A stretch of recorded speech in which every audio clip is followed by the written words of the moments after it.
Fox News 7, Washington's News Center. The first and last name in news. I'm Maury Cox, alongside Wally Russ. Today's top story, carbon dioxide emissions are on the rise. After a 5-year decrease in the amount of carbon dioxide pumped into the atmosphere from burning fossil fuels, U.S. greenhouse gas emissions are on the rise again. CO2 emissions from fossil fuels rose 2.39% in 2013 compared with 2012, and grew 7.45% for the first 2 months of 2014 compared with the same period in 2013. This is all according to new data released from the U.S. Energy Information Administration. The jump puts an end to the annual decrease that had occurred from 2008 to 2012. Looks like it's time to take stock in gas masks, huh, Wally?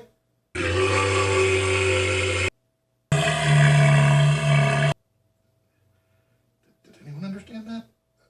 Yeah, sure, Wally.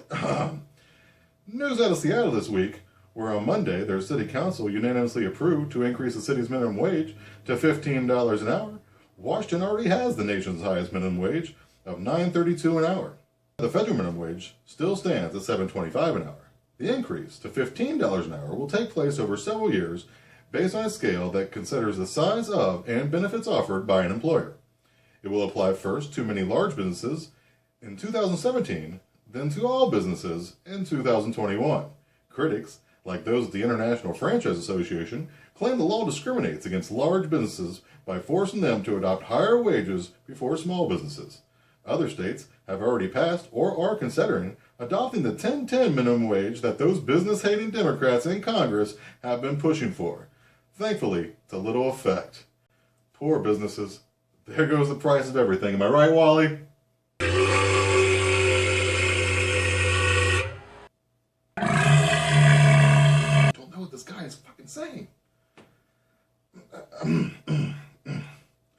Lastly tonight, on Tuesday, the U.S. Senate Judiciary Committee held a hearing on a proposed constitutional amendment on campaign finance. Tom Udall, Democrat of New Mexico, introduced Senate Joint Resolution 19, a proposed amendment to regulate the raising and spending for federal elections. The proposal would limit any money one person could give to a candidate and how much they could give to oppose even a candidate.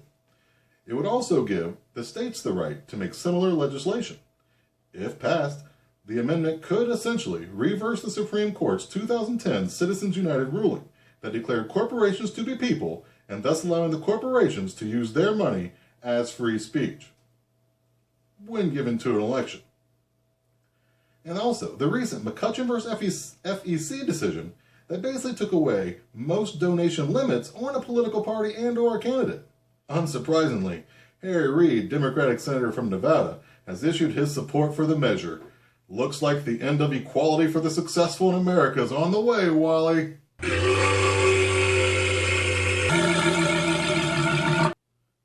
Sure, whatever, Wally. Stay tuned, DConians. When we return, a new segment this evening from our very own Colin Plugs. Finally, some honest product reviews by Regular Joe.